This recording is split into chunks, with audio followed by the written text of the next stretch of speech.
Terima kasih, selamat pagi kawan-kawan semua. Eh, Prof. Saiful Muljani adalah seorang dosen, seorang ilmuwan, ilmu politik lagi. Jadi kalau dia berbicara itu pasti sudah didasarkan pada riset-riset, pada banyak sekali buku yang dia baca bertahun-tahun ketika dia belajar di Amerika menjadi doktor. Jadi pendapat akademik, opini akademik tidak boleh dikriminalisasi. Harusnya opini akademik dijawab dengan opini akademik juga. Kita sudah 80 tahun merdeka. Mengapa kita sekarang menjadi masyarakat anti-sains yang tidak mau berdialog?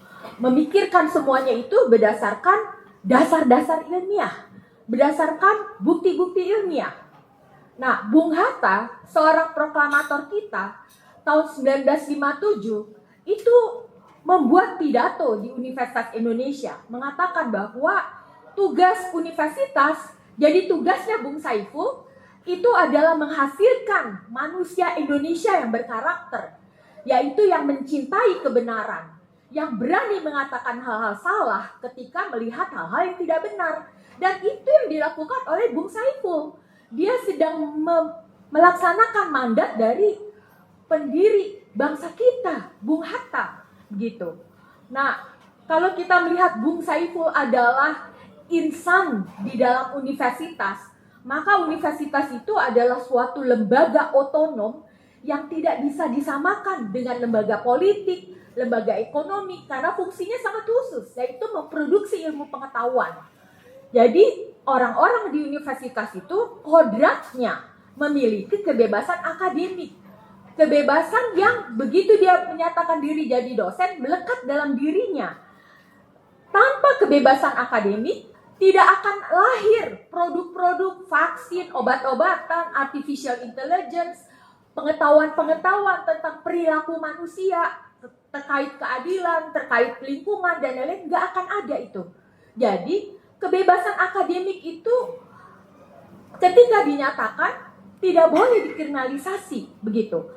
Dan itu dampaknya apabila kebebasan akademik dikriminalisasi, maka indeks kebebasan akademik di negeri kita, di internasional, tadi Bang Mulya mengatakan, akan turun.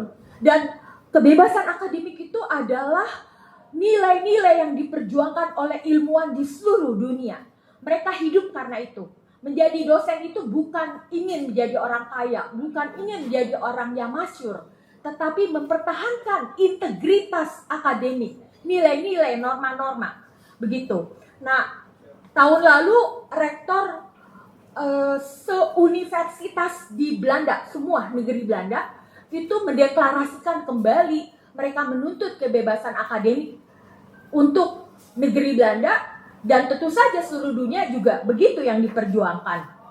Kalau pendapat-pendapat ini dikriminalisasi, bayangkanlah tiang-tiang pendidikan tinggi di Indonesia akan keropos. Tidak akan ada lagi produk-produk sains dan teknologi dan rekomendasi ilmu sosial humaniora itu menjadi berkembang. Sekarang Vietnam saja sudah mengalahkan Indonesia. Akan jadi apa Indonesia tanpa para ilmuwan itu, gitu.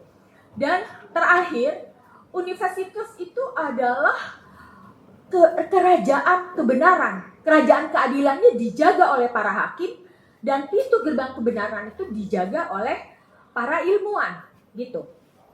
Nah, orang-orang seperti Prof. Saiful inilah yang menjaga pintu gerbang kebenaran.